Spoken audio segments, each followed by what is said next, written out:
کرام کے ایک صحابی حضرت معاذ کا انتقال ہوا، آپ دفن کے لیے لے کر آئے، بہت دیر تک دعا کی۔ حدیث میں آتا بخاری کی روایت ہے کہ تقریباً 70,000 فرشتے ان کے جنازے میں شریک تھے، اور آپ نے بہت دیر دعا کی تو بعد میں پوچھا صحابہ کرام نے کہ اللہ کے رسول بڑی دیر آپ نے آج دعا فرمائی، کہا کہ مجھے معلوم ہوا کہ ان کی قبر ان پر دب گئی تھی، ان کی پسلیاں ایک دوسرے میں داخل ہو گئی تھی۔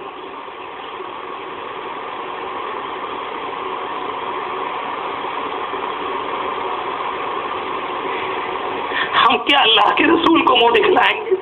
ہم تو نمازوں کی پابندی بھی نہیں کرتے، ہم سے جھوٹ نہیں چھوڑا جاتا۔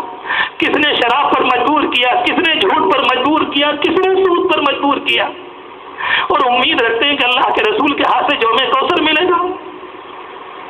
دعا تو یہی ہے مگر منزل بڑی خطرناک ہے۔ میں دل نہیں توڑتا، اللہ بہت کریم ہے، بہت پیارا ہے، مگر توبہ کرو، اپنے آپ کو اسلام پر لاؤ، پرانی نمازوں کو پڑھو، ورنہ سوچو کہ قبر میں ہوگا کیا؟ کوئی رحم والا نہیں ہوگا، نہ ماں نہ باپ نہ اولاد۔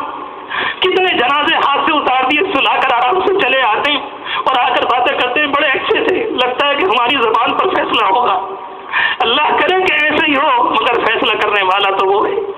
اپنے آپ غور کرے، کوئی بدعملی تو نہیں ہو رہی، مقصود نہیں، اگر کوئی چوک ہوئی اللہ بہت معاف کرنے والا، بہت کریم، وہ یہ کہتا ہے کہ میرے دربار میں آؤ، ہاتھ اٹھاؤ، توبہ کرو اور شرمندگی کے آنسو لے آؤ۔ خدا کی مخلوق، خدا کے خزانے میں سب کچھ ہے، مگر شرمندگی کا آنسو اس کے خزانے میں نہیں، اس کی عطا سے انسان کی آنکھوں میں ہے، اور اتنے قیمتی ہیں کہ اللہ کو پیار آتا ہے، ادھر آنسو نکلے ادھر اللہ کی طرف سے معافی کا فیصلہ ہو جاتا ہے۔ اور کہا گیا کہ میرے بندے ایسا کر دوں گا جیسا ماں کے پیٹ سے آیا تھا۔ اللہ تبارک و تعالی ہمیں گناہوں سے بچنے والا بنا دے، ہمیں اچھا مسلمان بنا دے، ہمیں پاک امتی بنا دے، اپنا سچا بندہ بنا دے۔ اللہ ہم سب سے راضی ہو جائے۔ اللہ ہمارے مریضوں کو شفا عطا فرما دے، ہمارے مریضوں کو شفا عطا فرما دے، اور جو لوگ دنیا سے جا چکے پہلے یا مرحومین یا مرحومات، اللہ سب کی مغفرت فرمائے، سب کی حاجتوں کو پورا فرمائے۔ وآخر دعوانا ان الحمدللہ۔